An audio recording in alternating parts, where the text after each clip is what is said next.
V'shalacha Kesar et bito lilmod. The emperor sent his daughter to go learn. Gam hamelech shalach et beno lilmod. And also the king sent his son to go learn. V'nizdamnu shnehem etza melamed echad. And both of them happened to come to the same teacher. Vayu ohovim zed ze me'od. And they fell very much in love. Nikashru b'nehem. They made a pact. Shisu zelazeh. That they would become married. V'natala ben melech taba'at v'natan al yadah. And the son of the king took a ring and he placed it on her hand. V'nitchatnu yachad. And they joined together. And they betrothed each other. Achar kach shalach ha-kesar achar bito v'avi'ah leveito. Afterwards, the emperor sent for his daughter to come back home. Gam hamelech shalach achar bano v'avi'o leveito. And also the king sent for his son to be brought back to his house. Vayu midabrim shiduchim levat ha-kesar. And they kept proposing matches to the daughter of the emperor. V'lo ratzta shum shidduch mechamat yitkashru tanal. But she didn't want to get married to any of the proposed matches because she already made an agreement with the son of the king. V'ben melech haya megagea me'or achareha. And the son of the king was pining after her very much. Gama bat Kesar hayata atzeva tamid. And also the daughter of the emperor was very sad. Vaya Kesar molicha lechatzerot shelo palatin shelo.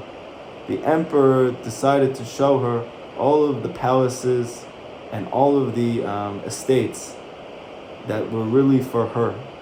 Ve'ereh ota geduato, in order to show her her true greatness. Ve'hi hayata atzeva, but she was still very sad. V'ben melech haya megagea me'od. And the son of the king was pining and yearning very much after her. Ad shenachala. B'chol mash shalo oto al mash atachole. And all what that they asked him, what was wrong with him, because he appeared very sick. They said to him, "Why are you so sickly? What's wrong with you? Why are you so out of it? Why do you look so unwell?" Lo ratza lagid, he didn't want to tell anybody. V'amru lam shameash oto. So they asked his shamash. He had a servant. Ulai tu chalata lechakor etzlo. The king asked the servant of his son, "Can you please investigate the matter to see why my son is so sad?" V'amar lehem, he said to them, "Shehu yodea, he already knows. Ki hu haya imo, because he was with him, az b'makom shalomad sham, in the place that he was learning from the teacher. V'yigid lahem adavar." And the servant of the king told the king the entire story about how his son was with the daughter. They were both learning under the same teacher. They fell in love. They decided that they were going to get married. V'zay nizkar melech, and then the king remembered. Shekavar nitchaten hu ima kesar bekodem. And the king remembered at that moment that he made an agreement with an emperor from before that if he would have a son and he would have a daughter, they would eventually get married. V'alach v'chatav la kesar. And went and wrote to the emperor, Sheachin atzmo ala chatuna, to prepare himself for the big wedding. Kikavar nitkashru mikodem, because they already made an agreement in the past. Lo ratza kesar.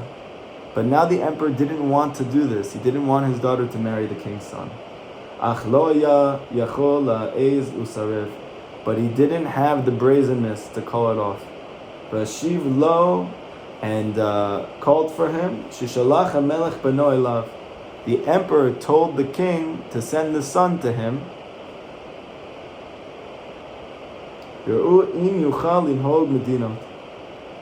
That the emperor should be able to see if the son is able to lead the provinces of his kingdom. Yasi bito elav. And then if he could, then he could marry his daughter. V'shalach beno elav. He sent after him. And the emperor put the king's son in a room. placed before him all types of paperwork for the kingdom, to see if you'd be able to lead that kingdom. Okay.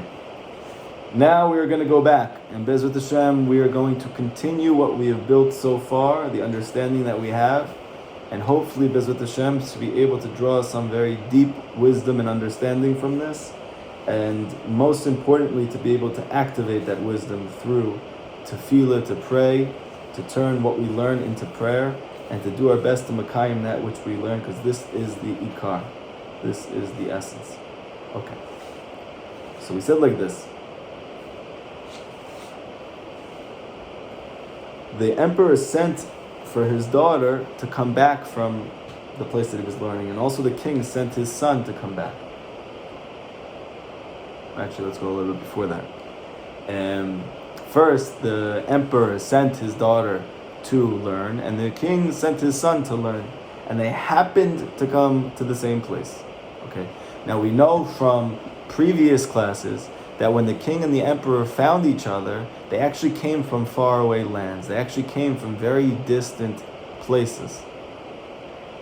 What we're going to see is actually that the entire world depends on this son and this daughter coming together. And yet we see that the king and the emperor, they had to travel very far to happen to come to the same hotel and to make this pact that if one of them would have a son and one of them would have a daughter, then they would get married. So now the question is, why do they have to come from such far places? And now all the more so that we add to it, that we understand that actually the king's son and the emperor's daughter, they also get sent to the same place to learn, and they meet and they fall in love in that place. And again, this must have been from very distant places. So I saw an amazing short Torah in Likutei Moharan, and I just want to read it to you. It has a special place in my heart. And I'll tell you why after. This is Torah Ayin. This is Torah 70 in Likutei Moharan Tinyan. It's very short, so listen. It's quite fascinating. Kol mi shegadol yoter. The greater a person's soul is, tzarich levakesh mevukasho berachuk makom yoter. He needs to search for that which he yearns for from a place which is further. Okay, so again, the greater something is, the further that which it needs is going to be from it. Okay? Kamosha nuro'in, like we see Befeirush explicitly. Shetomeh chiyato mevukasho samuch lo miyad. That we have vegetative life. Grass, its chiyut, its life force, is literally right next to it, meaning it's in the dirt. So all of its nutrients that it needs to receive is in the dirt in which it lives. So how far does it need to go to get what it needs? To be able to grow. Kihut samech mina aretz, because the vegetation itself literally grows from the earth, from the dirt. B'samuch lamamash, it's literally in conjunction to it. It's juxtaposed to it, it's right there. How far does it need to go to get its sustenance? It doesn't need to go anywhere.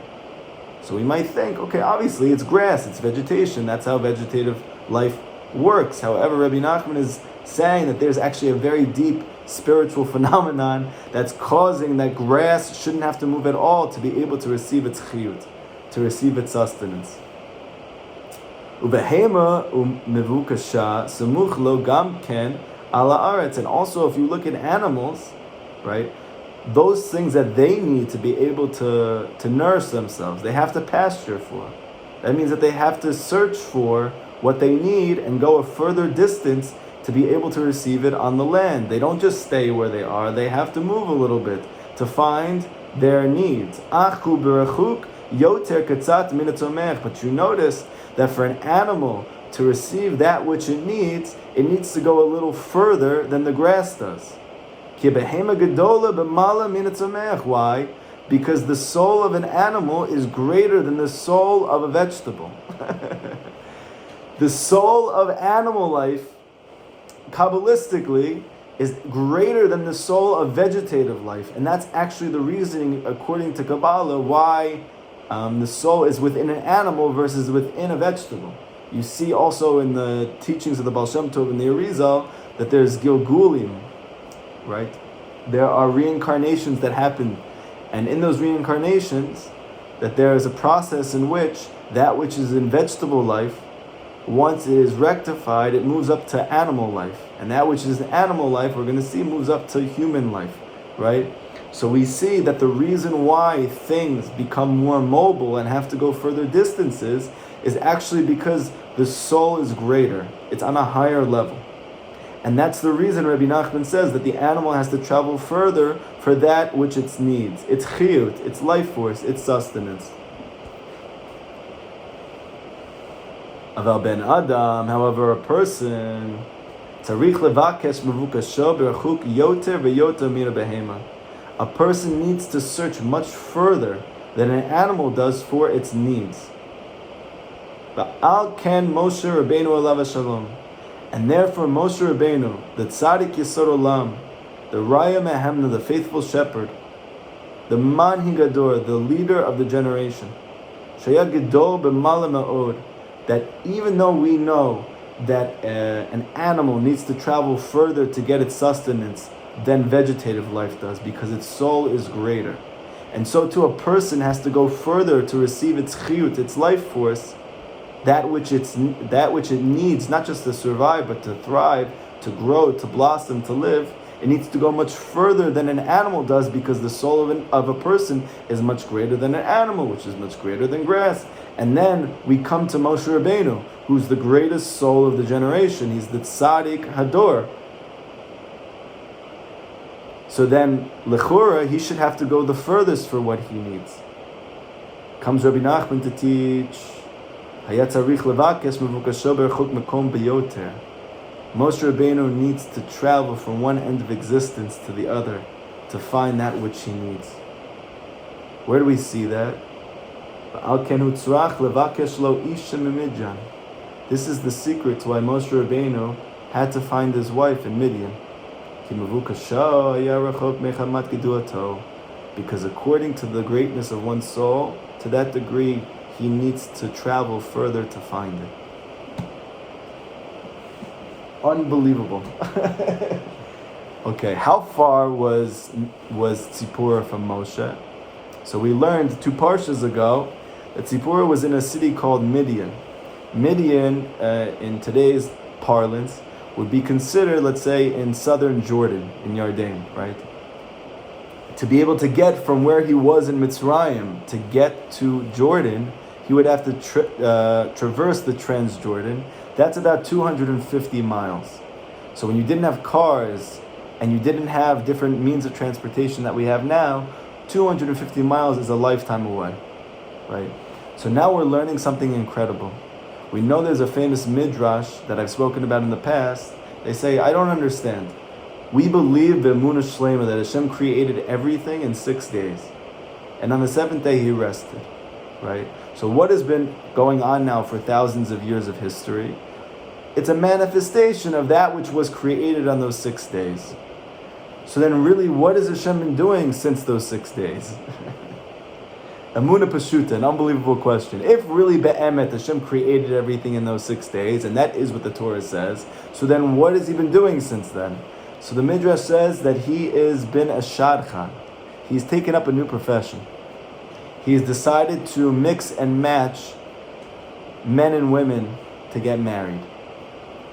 And he's the master shadchan. That's what he's been doing since then. Making a match.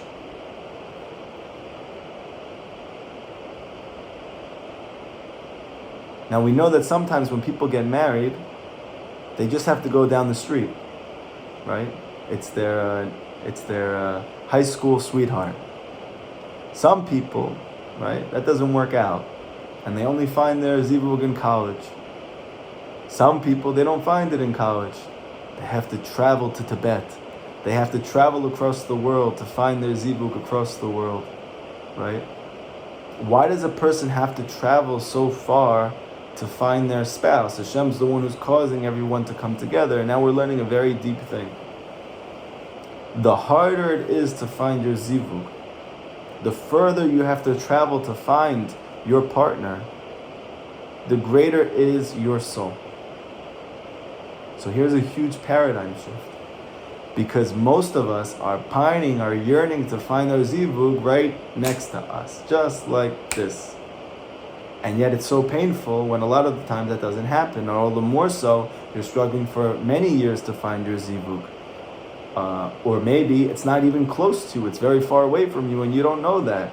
And you're wondering to yourself, why do I have to go so far, to travel so long, to span such large distances, both physically and emotionally and psychologically, to be able to find that really, which I was destined and created to draw from, it's my life force, it's my sustenance, it's my zivug. And the answer is because your soul is great. And we can take tremendous solace and consolation from this, because this doesn't just apply to who your spouse is. This applies to what you need in life. And what we're going to find out from this Torah lesson that we're doing today, based on this story, is that not only are we looking for our spouse, whether that's a husband or a wife, and to the degree that our soul is great, to that degree we're going to have to search to find them. But on top of that, that the tzaddik of the generation is, so to speak, our spiritual spouse. And therefore, to the degree that we need to find a great tzaddik, to that degree we have to go search for him. We cannot find him at the local CVS. We can't find him at the local Beit Midrash. We need to search long and wide for many years, in many different terrains, in many different stations of life, to be able to find this great tzaddik who can bring us to the purpose of our existence. Why do we have to go so far to find spiritual sustenance? And the answer is because that which you're looking for is so great.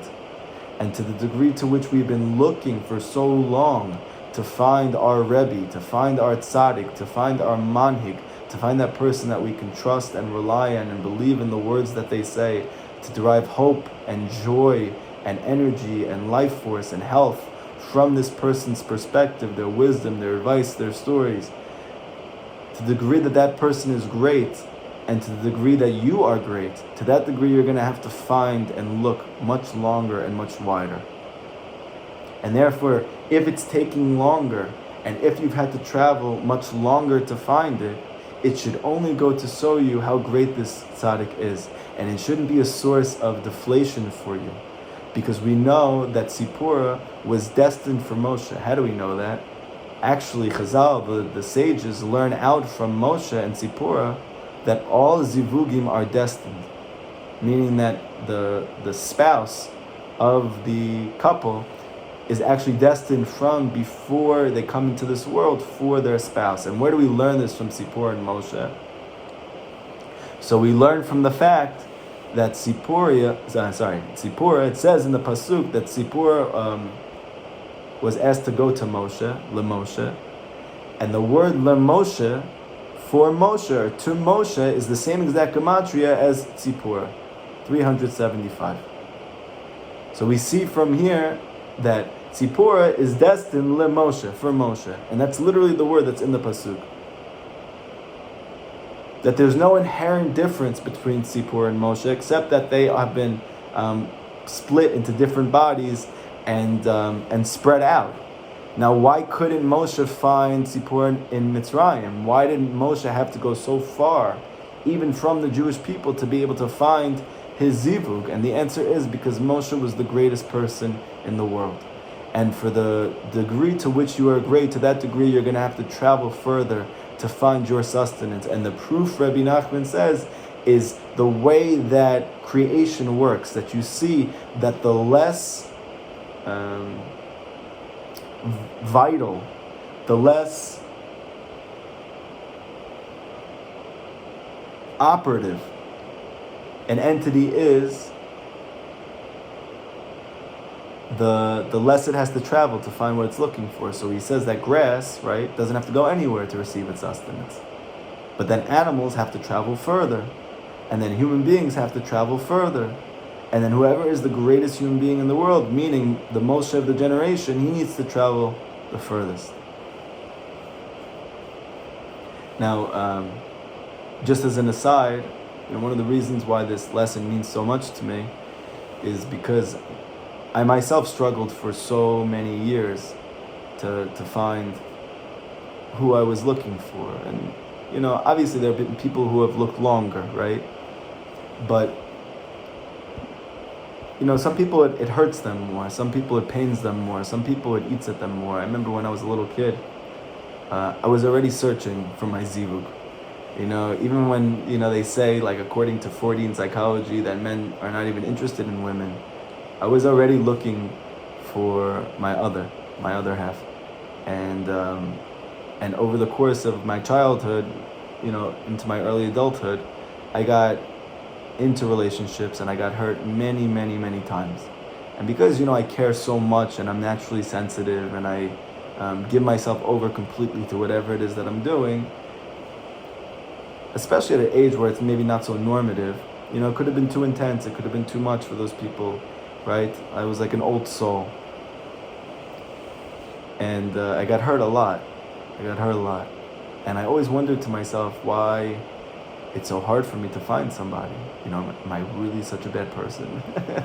I mean, no, I might not be better than the guy next to me, right? But am I worse? Am I really worse than everybody in my grade? This guy's with this girl, this guy's with this girl, this girl's with this guy. It seems like it's very easy for them to come together. Why is it so hard for me? And then ultimately, to find my zivug across the world, to find my wife in Israel when I come from America, and seemingly randomly, right? Like after trying of my own volition, and none of it working out, Hashem transports me across the world to go to the place that my ancestors were promised thousands of years ago, my home away from home that I didn't even know was my home at the time, and to meet my wife literally at the Yam Suf, the place where the sea splits, right next to the Jordan. It's really wild. And on the other hand, to know now that it's not a sign of my weakness all this time. It's not a sign that I am so faulty, that I'm so broken, that there's something so inherently wrong with me. But it's Adrabah. I had to search so far because Hashem really believes in me. Because Hashem really believes in what I can do in this world. That Hashem really believes in my wife. Right? And it's unbelievable because the midrash that I spoke about before literally speaks about the fact that everything that happens in a person's life is to bring them to their zivug. So let's say this person grows up wealthy and this person grows up poor. This person grows up in America, this person grows up in Israel, this person grows up Ashkenazi, this person grows up Sephardic. All of those circumstances are just so that eventually at some point they're going to meet each other. Everything.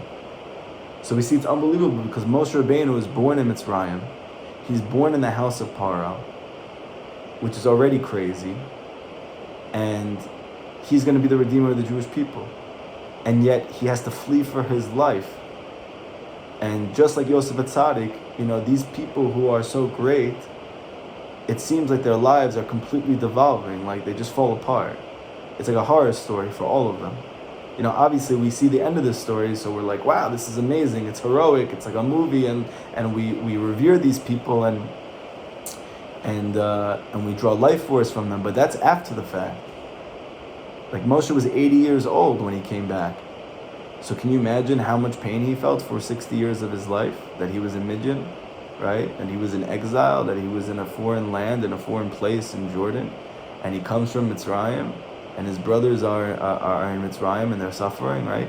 So, and yet everything that happened in Moshe's life, it had to be so that he would find Sipporah.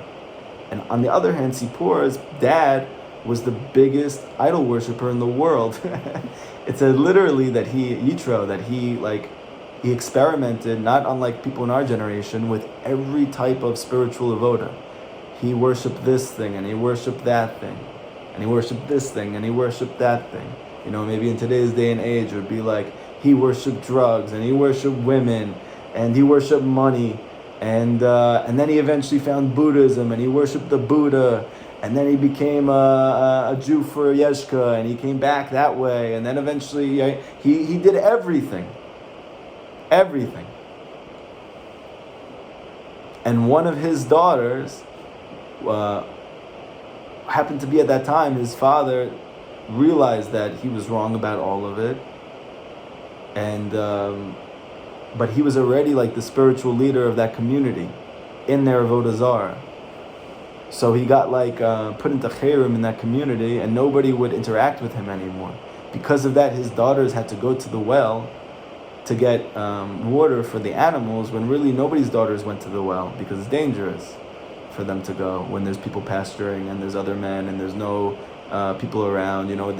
It's not like today's day and age where there's like social norms and there's people everybody sees everything and knows everything. Horrible things happened all the time back then. And so it was much more dangerous. And so you see that the daughters only went because of this whole thing, right? The father's exact circumstances caused the daughters to go to the well. The daughters went to the well, and Moshe saw that they couldn't get water that time. And he happened to be coming from Mitzrayim, running for his life, because of everything that happened, that the Jews went down to Mitzrayim. Like, the story goes on and on and on and on. And ultimately, they find each other. And not only do they find each other, but Tzipora is literally the same gematria, the same numerical value as Lemoshe, for Moshe. So you see, really, be'emet, they were always destined for each other. And every single thing that took place was to bring them together. So it's unbelievable. And even to add to it, thinking about it in my life and just thinking about couples in the Torah, how the Arizal says that, couples keep getting reincarnated so that they're able to achieve more and more and more. And the Arizal brings down that Adam and Chava, the first man and the first woman, they end up becoming reincarnated in the souls of Yaakov Avinu and Rachel Imenu. And that's why they loved each other so much, because it wasn't their first time together.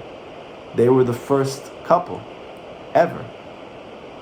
They were the first ones to fall in love. Their love story goes back to the beginning of creation. And you saw when Yaakov kissed her, he started to cry. It's not a normal response. And now to even add to it, right, what happens after they pass away? The Arizal says they get reincarnated again. Who? In very different circumstances. As Rabbi Akiva and his wife Rachel. And he says, where do you see it alluded to in the words Akiva and Rachel? Because the word Akiva, if you flip the letters around, it spells Yaakov. So you see that Rabbi Akiva was a Gilgul of Yaakov. But this time, he's not coming in as the son of Yitzchak Avinu. This time, his parents are converts. His father's name's Joey. And he comes into this world as the son of converts, and he himself was an atheist his whole life. And only as he got older and he finally met this woman who grew up religious, her name is Rachel, that she saw something special in him and he fell in love with her despite the fact that she was religious and he wasn't, and he was the son of converts, and she grew up in a very prestigious, wealthy family and he grew up poor, right? And now they're coming together and her parents don't want her to be with him, and he has no way to provide for them, and he has to promise her that there's going to come a time in a day that we are going to have wealth and I'm going to be able to help you with all of the things that you are accustomed to. And they went against the world to be together. And what ends up happening to Akiva? He becomes Rebbe Akiva because she believed in him. She sends him away to go learn at 40 years old, Aleph Bet. And he comes back years later as the Tzaddik Hador, as the Tzaddik of the generation, with 24,000 students. Even so far as the Gemara speaks about how when Rabbi Akiva finally came back, he had a whole entourage of people with him. And when they saw Rabbi Akiva's wife, to their standards, they felt that she wasn't dressed modestly enough. And they didn't know it was his wife because she wasn't dressed modestly, at least in their eyes.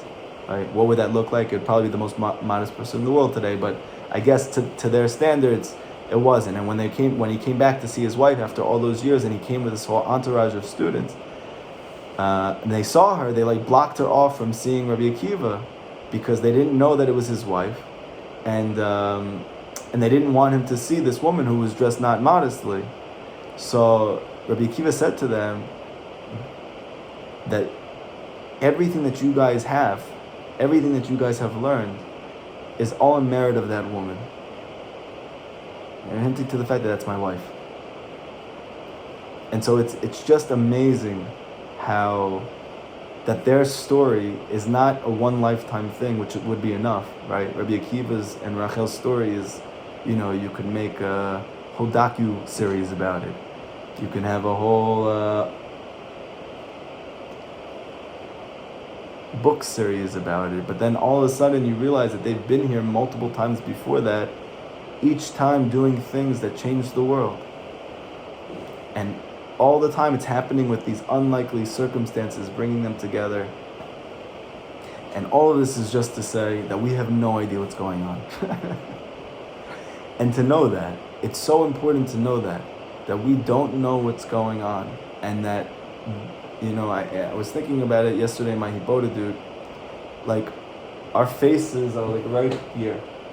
Like we're looking at life. Here's life, and this is us, and we're like right like this. Right up to it. So we just see like right here.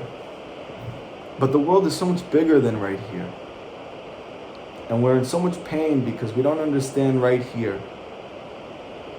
If we understood, or at least we just believed, that Hashem is looking at the whole thing, and everything is interconnected and interwoven, so then we could actually have such a good life, such a happy life, such a joyful life. Because we realize that this story that we have, whether it's the love story with our spouse, or whether it's a future love story with our spouse, or whether it's our love story with the tzaddik and our reuniting with him, or whether it's anything in our life that we're trying to do, trying to experience blessing and happiness and joy from, to know that this story is probably much longer than you imagine. And it's involving many more chapters than you could conceive of. And the whole world is dependent on whatever is taking place, and it's bringing good and blessing to the world and bringing it to its final destination. And all of that is to just show us the greatness of Hashem and the degree to which we need to trust Him and to throw ourselves on Him and to mavatal ourselves to this greater picture, and to know that we see so close, and Hashem helped me to believe in this thing which is much bigger than me, and to know that you didn't just forget about me. I'm not a glitch in the program. I'm an integral part of the story. In fact, Chazal say you need to say every single day that the whole world's created just for you. So how much more so do whatever events that take place in your life are important and vital, and they need to be that way. And it's not just for your good, but it's for the good of the world. So we see that the king and the emperor had to come from a very far distance to see each other in order they should have children. And those children had to come a far distance to come and learn in the same place. Why do all these things have to happen? Because what we're going to see is that the son of the king and the daughter of the emperor are like Rabbi Akiva and Rachel. They're like Moshe and Tzipporah. Or in our case, for the sake of this story, they're like the Tzaddik Elyon and the Tzaddik Tachton. The great illuminant teacher who can open up well springs for us of closeness to Hashem, of knowing Hashem, of believing in Hashem, of believing in ourselves, of drawing closer to the purpose of our lives. And then us, as we are trying to forge on this journey as the lower tzaddik, which means, like we learned in the 12th Torah of Likutei Moharan, it's simply a person who's learning for the right reasons, who is trying to connect to that tzaddik, to learn his wisdom, to learn his teachings, and to bring it into their life in earnest, to do so with a pure heart, and to do so l'shem shamayim, right? So in that case, we have compared it to Mordechai and Esther, where we know that even though in the story of Purim we said that it says that was the uncle and that was the niece, but according to Chazal, they were really married. And we see that according to the 10th Torah of Likutei Moharan, that Mordechai represents the feet. Mordechai represents the hands, and Esther represents the feet, and Moshe Rabbeinu is like the heart. And even though Haman thought that because Moshe passed away, that the Jewish people would have no ability to have Geula in their lifetimes, right? And so this would be the best time to attack them, would be in the month of Adar, when nothing good ever happened to them. Moshe Rabbeinu passed away in that time, but we also know that Moshe was born in Adar, meaning that the heart is born in Adar. And what happens when the heart is reborn? It gives Ruach, the pulse is pulsating into the hands and the feet. And the hands and the feet represent the leaders of the generation who would bring the Geula in that time. And so as a result of the fact that Haman didn't really believe that a tzaddik that passed away can have such a great effect on people living in a further generation, so that was the cause of his demise. But it ends up being that just like the hands and the feet can't move without the Ruach, the energy and the life force which pulsates from the heart, so too, according to Kabbalah, we're learning that Moshe is infusing the greatness of Mordechai and the courage of Esther. They're all being drawn from the Rai Mehemna, the faithful shepherd.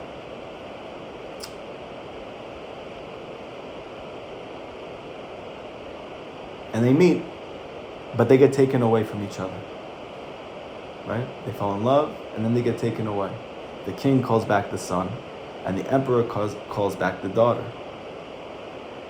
And eventually, through again a series of unusual events, where the daughter is incredibly sad, and she cannot be enlivened, she can't be made happy, she can't be consoled, and the son is yearning and pining for the daughter, right?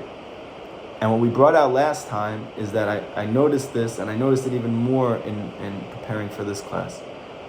Each time it speaks about them being separated, and the daughter wanting the son, and the son wanting the daughter, that the daughter is always in a state of depression or sadness over the fact that she's separated from him.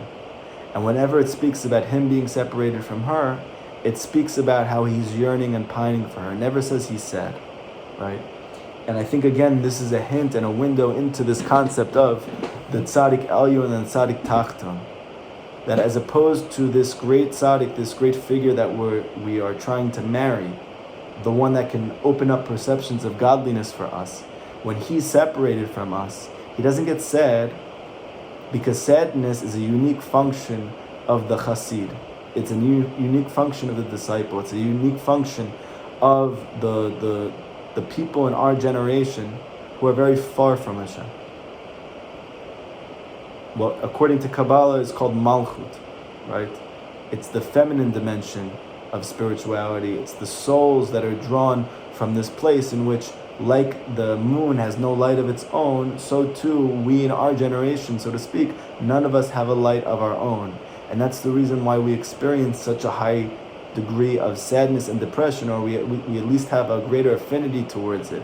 It's easier for us to go there. The reason is because we don't have a light inherently. We need to receive it from our spouse, right? In that case, it's the tzaddik, it's Mordechai. But when Mordechai is separated from us, he's also not settled. He's also very disjointed. He's also very disturbed. But he's not sad. Why? Because he has a light of his own, like the sun. But he is yearning and pining to be with us. Now they get separated.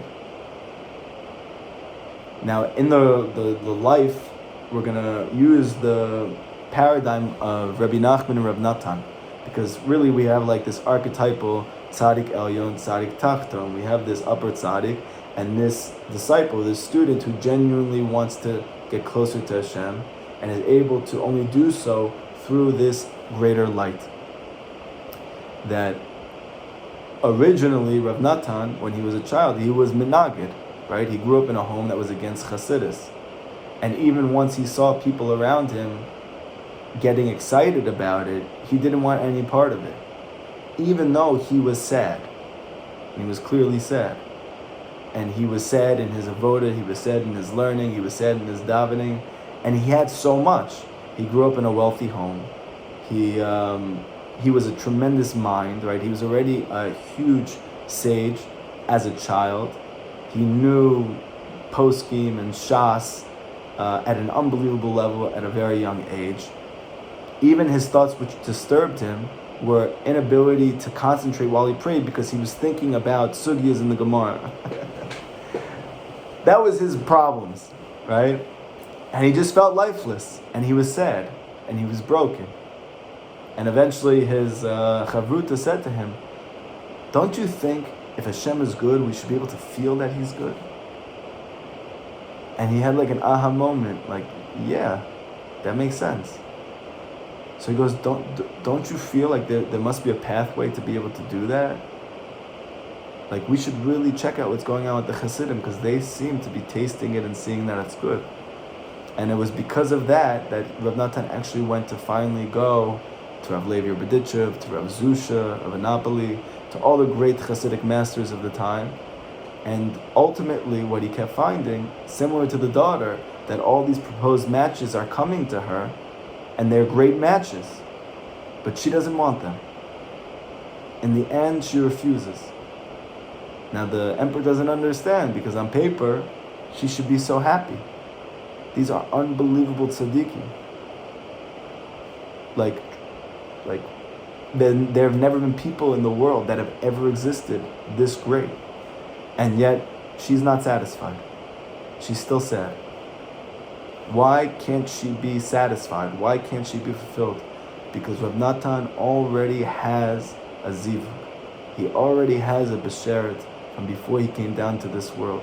And he cannot be satiated, he can't be satisfied until he finds her. Now that person happens to be Rabbi Nachman ben Fega, the son of Fega, the great-grandson of the Baal Shem Tov. And he doesn't know this.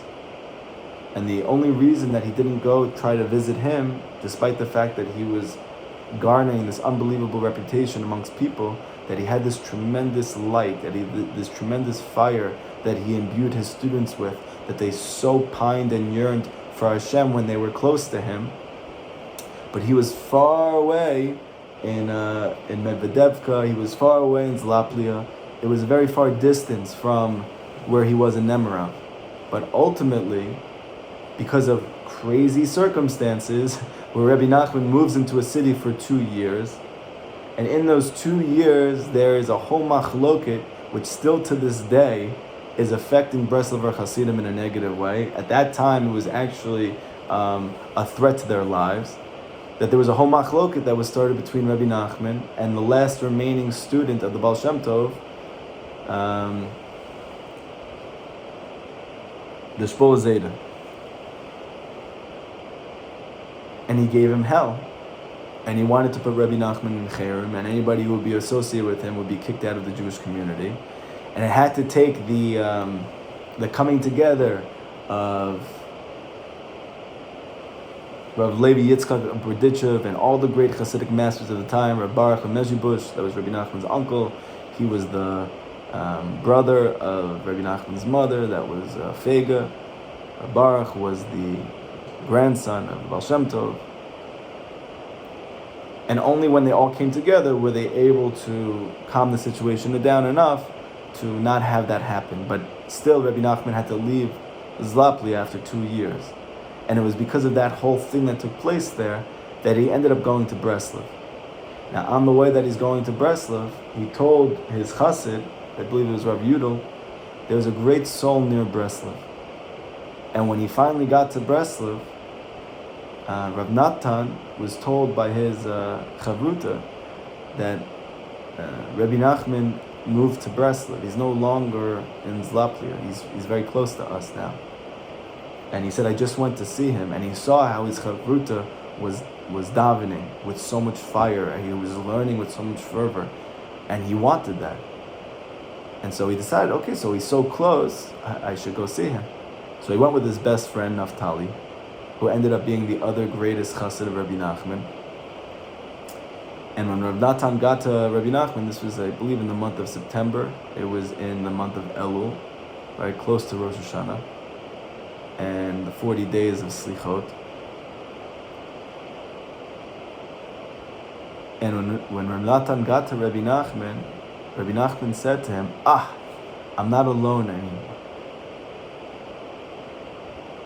And even though we haven't seen each other for a long time, we've been good friends for a while. What was Rabbi Nachman alluding to? I'm not alone anymore.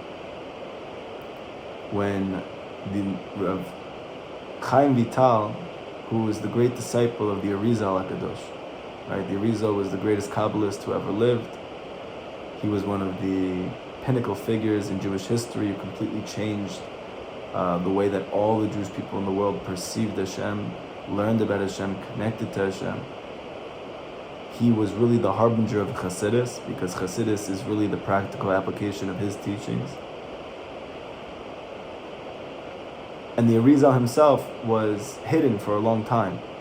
It was only once the great Kabbalist, the Ramak, Rav Moshe Cordovero, who was the leader of the Kabbalists in Sfat, passed away, that it became clear to everybody that the Arizal was going to become the leader of those people, even though he was the youngest.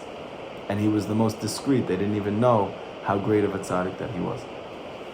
And once it was revealed who he was, he started to say all of these secrets over. But he specifically told them to a person who only came much later, whose name was Chaim Vital. So in a similar story as Rav Natan and Rabbi Nachman, you have the story of Chaim Vital and the Arizal. And when he got to the Arizal told him that you're actually the soul of Mashiach ben David. And I, the Arizal, was only brought to this world to teach you Torah. The only reason I was brought to this world. Meaning he didn't have the same purpose of life that Rav Chaim did. He was brought just to teach this one person. He wasn't alone anymore. And we see the same thing here that Rabbi Nachman says when he sees Rav Natan, that he even told his students beforehand that there's a great soul near Breslov. And he tells him when he sees him, I'm not alone anymore. So it sounds like Rabbi Nachman knew that they have been together beforehand. Maybe it was that student base that we spoke about before with Rav Chaim Vital and and Yerizal. Maybe it was from the great sages of the past with Rabbi Akiva and Rabbi Shimon Bar Yochai. Maybe it was even before that with Moshe Rabbeinu and Yehoshua ben Nun. But you see that not only are there zivrugim that keep coming into the world, but there's also teacher and student that continue to be incarnated, right? And Rabbi Nachman says, I'm not alone anymore. Now when he sees Rav Natan, he tells him that I have three types of chassidim, I have three types of disciples. I have ones that eat the leftovers of my food. What do you mean by that? According to Kabbalah, it's a big thing to do anything by tzaddikim.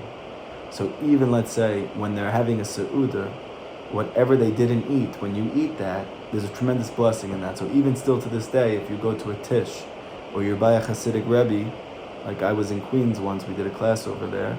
So the person who took over, I forget which Hasidus it was, but anyway, we ate food together, and then whatever he didn't eat, everybody else ate, right? So Rabbi Nachman says, I have students who do that, right? But then I have higher level Hasidim. I have greater Talmidim, that they come to me to actually learn my Torah. You see, obviously it takes a greater effort to come learn than it is to eat somebody's food, right? So he says, I have disciples like this, and I have disciples like that. But I also have disciples that they're burning in my heart. And he told Rav Natan, I want you to be one of those. And so for us too, by Rabbeinu, we can be like the people who are just, getting chizik from the different mashpiyim, watching videos online, hearing quotes,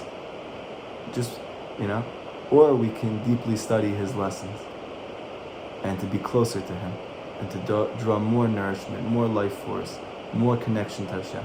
Or we can be like Rabbi Nachman wants us to be, that we could be burning in his heart, that we could be like Rav Natan, the same son who is pining after the daughter, and he wants us to be pining after him. Because what we're going to see a little bit later in this story is that it requires her wanting him that they're able to be together. I mean, it's not just enough that he wants her. It's not just enough that Rabbi Nachman wants us. We also have to want him, right? And he meets us where we're at. If we just want to have the breadcrumbs, so he'll give us breadcrumbs.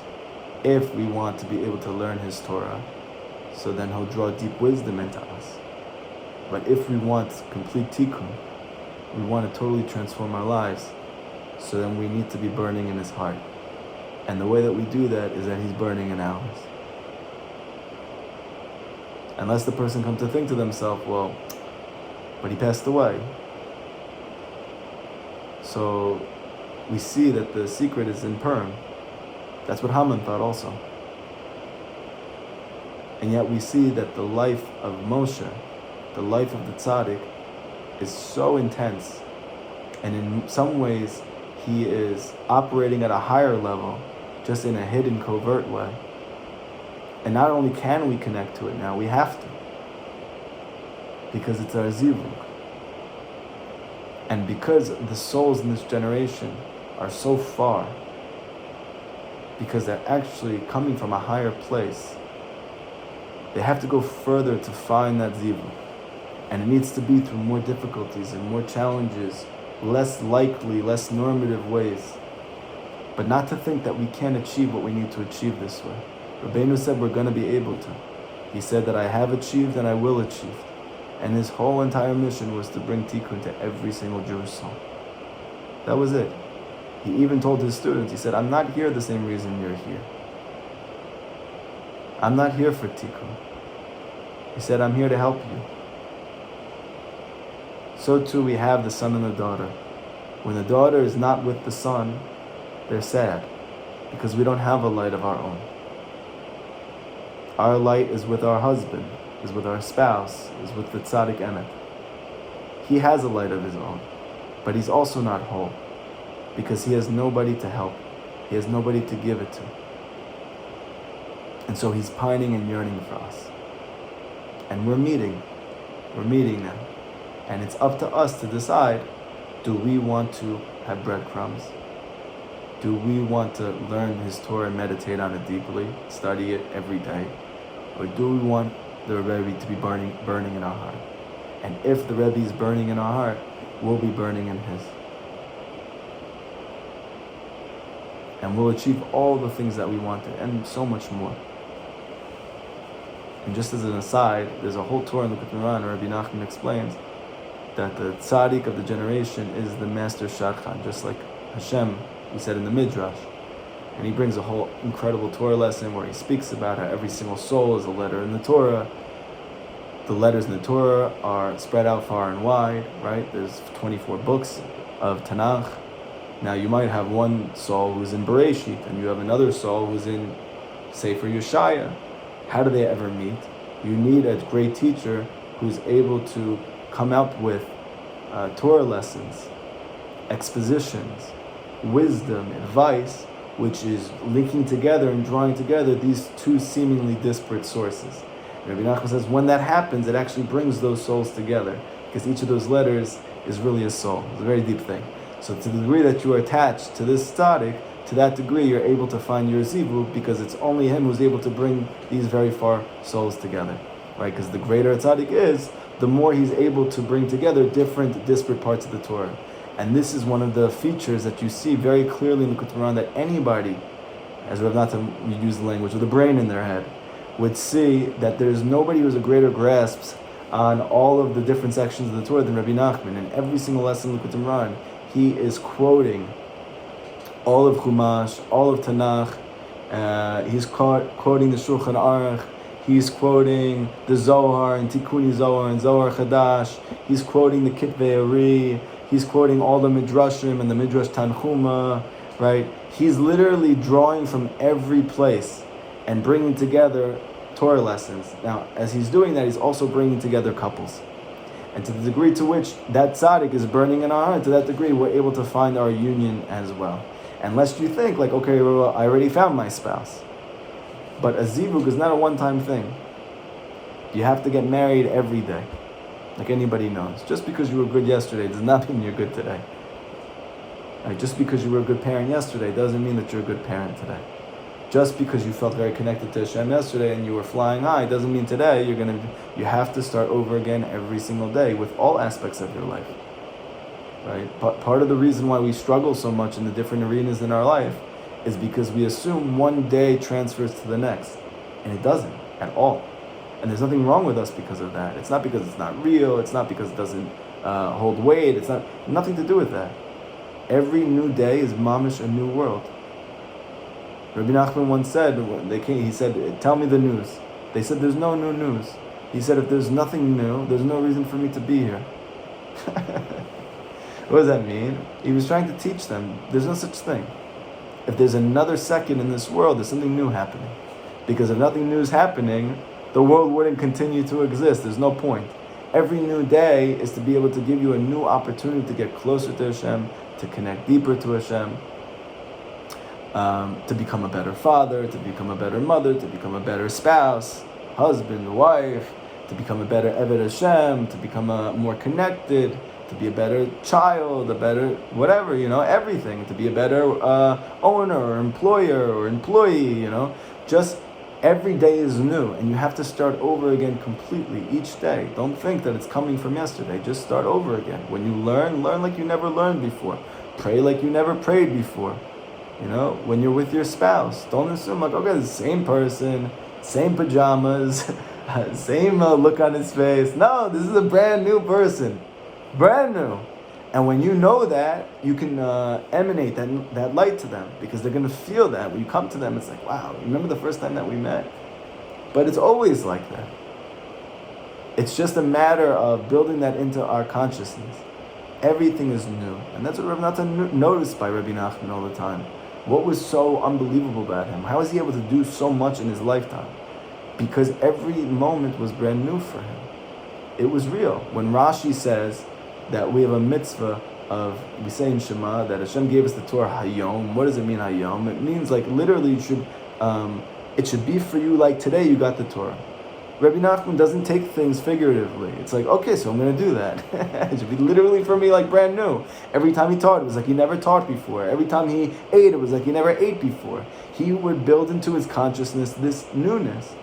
And they once asked Rabbi Nachman, how are you able to do so much in a day? Because he got up very early and he stayed up late, and all day and night he was learning, praying, teaching, helping Jews, right, with his family. He was doing this every single day, and he was doing all of them with like tremendous fervor and intensity. And he was able to do more than most people do in literally decades of lifetimes. He was able to do in 38 and a half years. So they asked Rabbi Nachman, how do you do so much every day?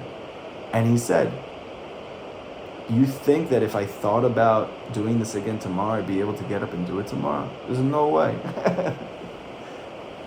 You think I can hold this weight on my shoulders? It's impossible. I literally only think about today. And he said, and if I have the merit to get up tomorrow, I'll do the same thing tomorrow. I don't think about, oh man, I have to do this again tomorrow. He said, if I thought that, I wouldn't get up from bed. You just literally do whatever you can today. You don't assume something's happening tomorrow. Doesn't mean you should be scared.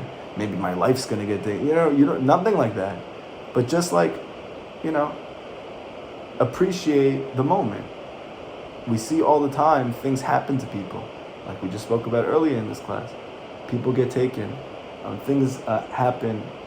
You don't know, right? Nothing's a given. A person's healthy one day, he's not the next day. A person has money one day, he loses it the next day. Don't just assume like tomorrow's gonna come the same way that I had it today. You have to just appreciate what you have right now. Appreciate whoever is around you. Appreciate yourself. Appreciate whatever you've already done. Appreciate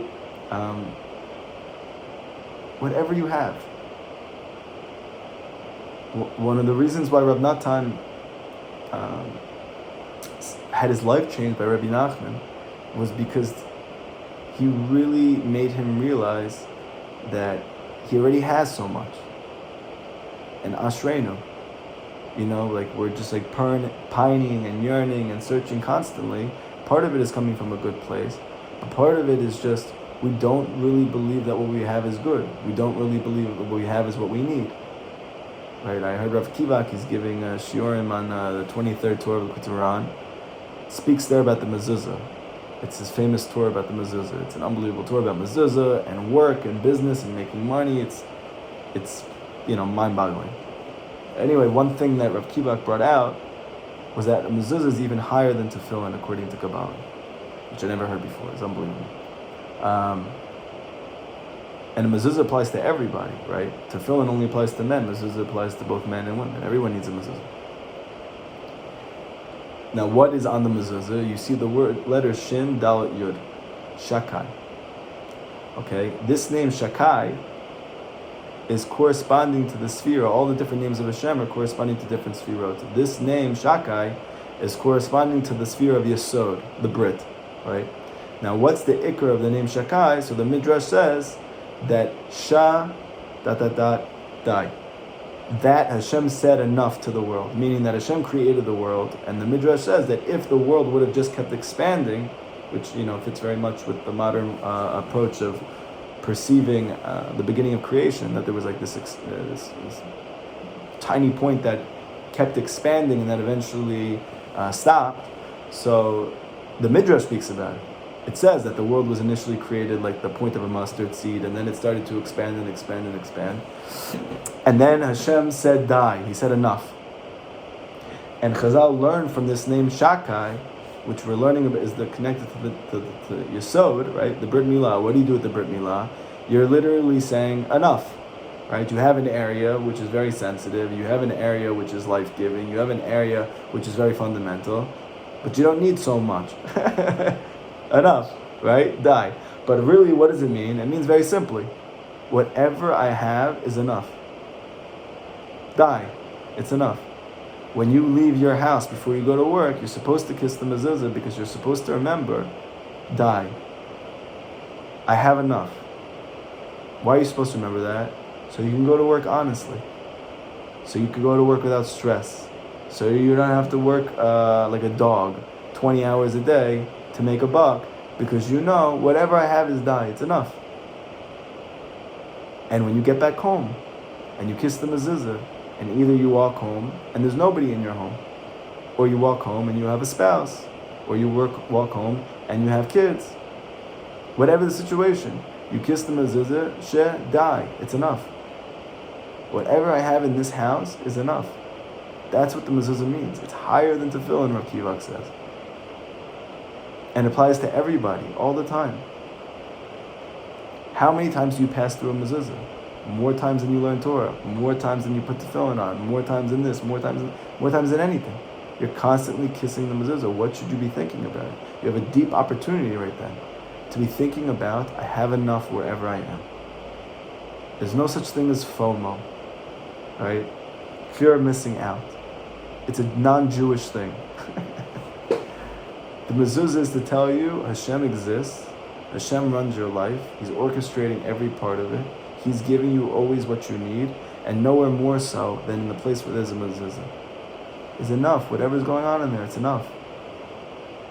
Now, with that being said, once you realize that, you'll be able to pray and to cry out to Hashem for more, because you realize I already have. Now that I know that He really is helping me, I'll be able to ask for more.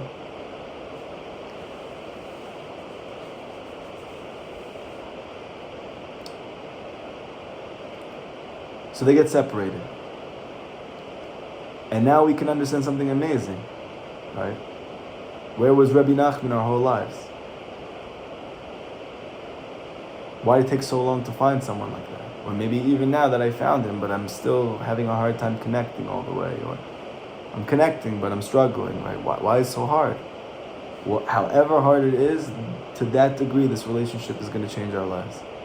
We'll be able to connect to Hashem be'emet in truth.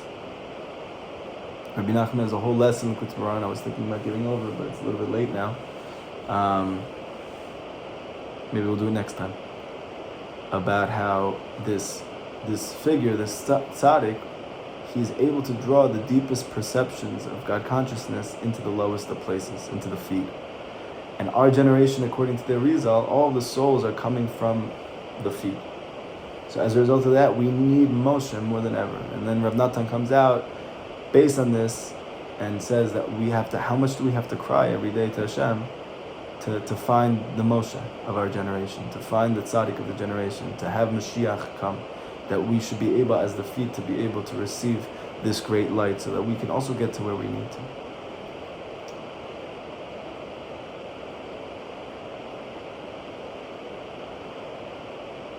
And we end up seeing that the son is taken back, and the emperor says, okay, fine, so they can get married, but the son has to look over documents, right? He has to look over the documents of the kingdom. I want to test him first to see if he can do it. And we see with all of the shepherds in history of the Jewish people, they are first given a small group of people or a small flock, and only once they've taken care of that flock are they given all the Jewish people to take care of. See with Moshe Rabbeinu, that before what happens that he sees Hashem, that Hashem tells him to become the Manhig Gadur, to become the leader of the Jewish people, to reveal himself as the Mashiach, as the faithful shepherd. So he first has a shepherd, he has a flock. He has a small flock of sheep that he's taking care of, Yitro's sheep, right? He's living in Midian, and he's taking care of the sheep, and one of those sheep runs away. And Moshe is running after that sheep because he doesn't want to lose one of his sheep. And when Hashem saw how much he cared about that small flock, these helpless sheep that he was guiding, that he was taking such care of all of them, to the degree that even one, he wouldn't leave one behind. He said, you're going to be the Mashiach, you're going to be the leader of the generation, you're going to be the one who takes the Jewish people out of Mitzrayim.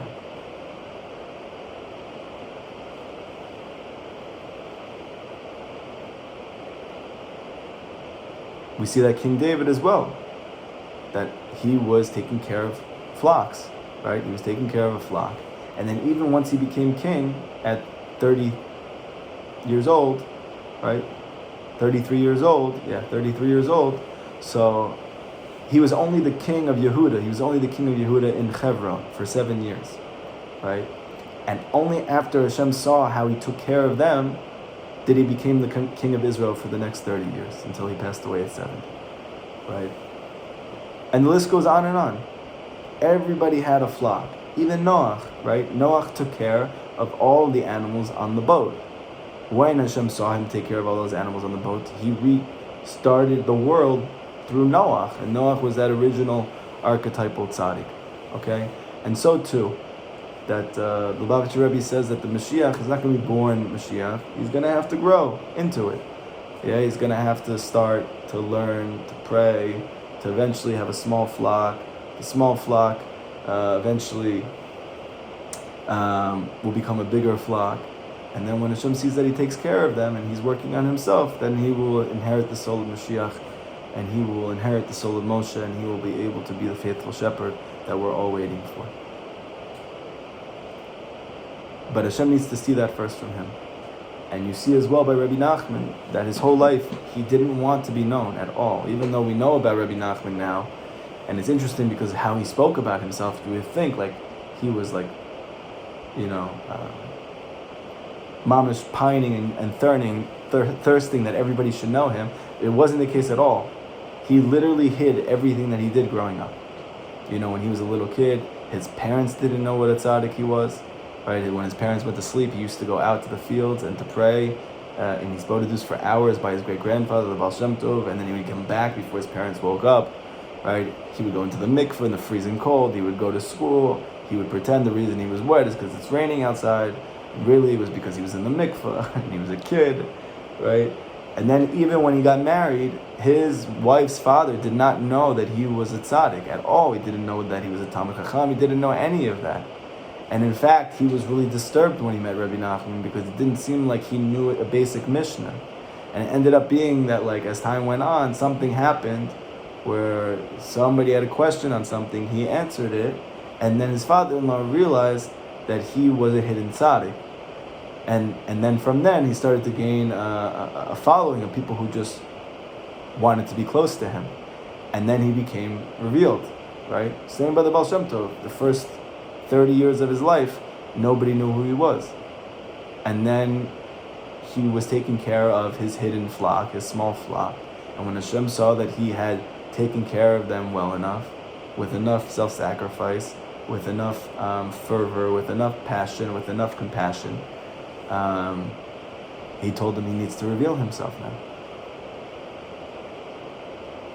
And so you would assume that the Mashiach will have to go through the same exact thing. There's a couple questions on the side. One of them is, how does having to travel far, search for our purpose, apply, manifest itself in relationship to the degree of greatness of our soul? So this is what Rabbi Nachman is saying. A person's soul, to the degree that it's great, it needs to go further to get nourishment. We learn it from grass. It doesn't have to go anywhere because it's not so great. So it gets it right from the ground. It doesn't have to move. We see from an animal, it has a greater soul. So because of that, it needs to go further to get its nutrients, its nourishment. We have a person, we have people, they have greater souls, right? They have to go even further. Like let's say, for instance, the child, right? Even a child doesn't have to go very far. Why? Because his soul increases in greatness as he gets older until he gets bar bat mitzvah, because he's an adult. Now when he's a child, he doesn't have to move so much. But when he gets older, he needs to go further to be able to find his sustenance.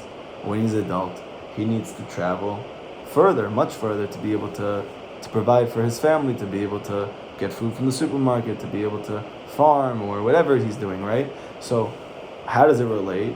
So Rabbi Nachman is saying it's very simple. You see very clearly, the greater the level of somebody's soul, the further they have to go to derive their sustenance. And now what we're learning is that sustenance does not just physical sustenance, it's also spiritual sustenance. Meaning, where do we get our wisdom from? Where do we get our advice from? Where do we get leadership from? That comes from the tzaddik of the generation. Now, who needs to travel to find that tzaddik? Depends how great that tzaddik is, and it depends how great the person is.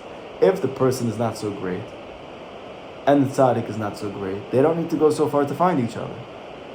Right? Maybe he just needs to grow up a couple years and just go to school. But if that person's greater, and if that tzaddik's greater, so then that person needs to go further to get spiritually nourished. And all the more so, what we're saying is that those souls that need the greatest nourishment, they need to go the furthest to get it. And that's only a hint actually to the greatness of their soul, not because there's something wrong with them. And this ties in with the next question, which is, you just mentioned that our souls are from the feet, yet I thought our souls were coming from a high place, so please clarify. So what we've spoken about is that the greatest souls fall to the lowest places. And so, therefore, when we speak about the souls in our generation being the feet, it's not because the root of those souls is not coming from a high place. It's adarab, it's the opposite. Because the root of the souls of the feet is coming from a very high place, because of that, then we dropped to the lowest place, which is the feet. But on the other hand, what ends up happening as a result of that is we are much more vulnerable to the dangers and the challenges of this world, because we are living in a generation in which we are spiritually the manifestation of the feet. We know that the feet naturally are not sensitive, right? The heel is not sensitive. And so it's harder to connect. And on top of that, the feet are walking on the ground. The ground is very dangerous. And according to Kabbalah, all of the forces of negativity are below the feet. That's why the sages said that they didn't want, please bring the Mashiach, but don't let us be there when it happens, right? But on the other hand, what we're learning is that because we're the feet, we're going to merit to Moshe. Because we're the feet, we're going to merit to the greatest tzaddik who ever lived. We're going to merit to the Mashiach.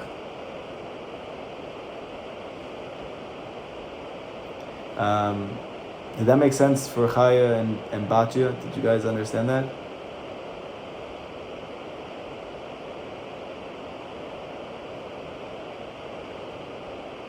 I'm assuming from the non-response you're speechless. I'm just kidding. Okay. All right, Chaya, whenever you feel like I know it's very early for you, So whenever you feel like you have more clarity and you want to ask in the women's group, my wife can let me know and I can try to answer. Does anybody have any other questions from today's class? You can ask, you can make a statement, whatever you want. We have a few more minutes.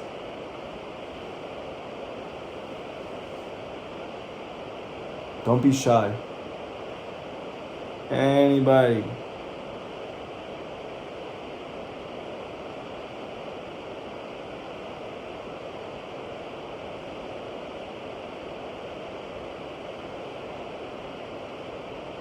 Okay. Are there any other examples of reincarnations in other dimensions? Yes.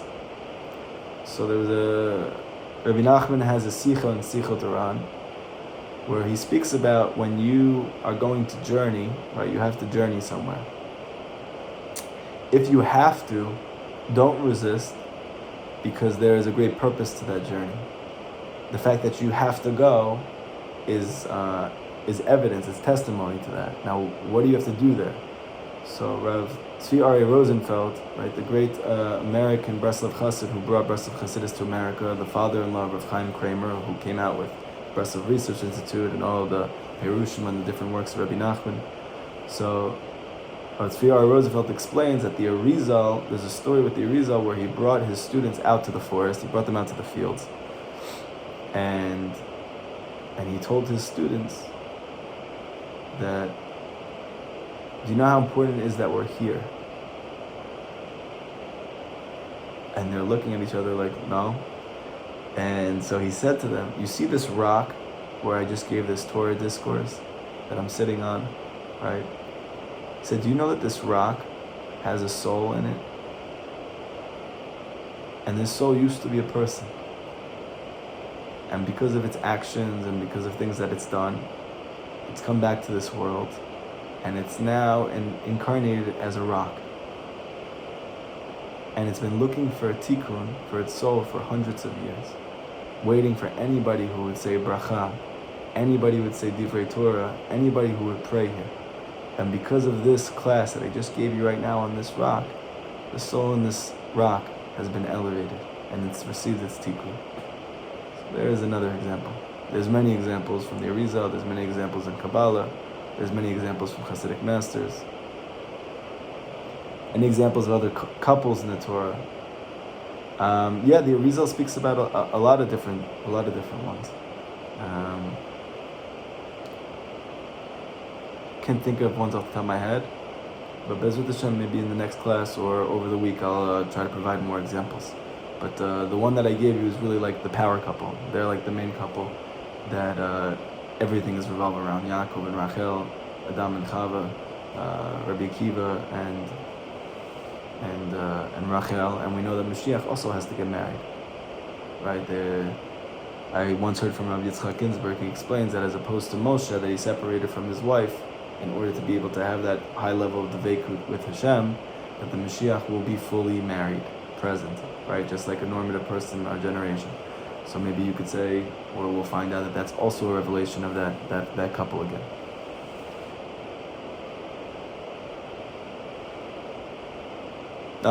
David and Bathsheba, right? That's another incarnation of the same. There we could see as well, there's a lot of different facets that go into them meeting, and it was totally unlikely, and there was a lot of machloket about it, but it ended up giving birth to Shlomo. Okay, everybody have an amazing week. Please use the groups, talk to each other, mechazik each other, ask questions, get involved, don't be shy. Just think, I have today. What would I do if I only have today? If you answer that question, you're going to have a good day. And if you answer that question every day like that, you're going to live a very productive, beautiful life, and you're going to help a lot of people. And you yourself are going to be helped tremendously. Have today. What would I do if I only had today? Whatever the answer to that is, go do it. And you're going to see, Bezrat Hashem, that you have a huge transformation in your life and the life of those around you. Everybody have a great week.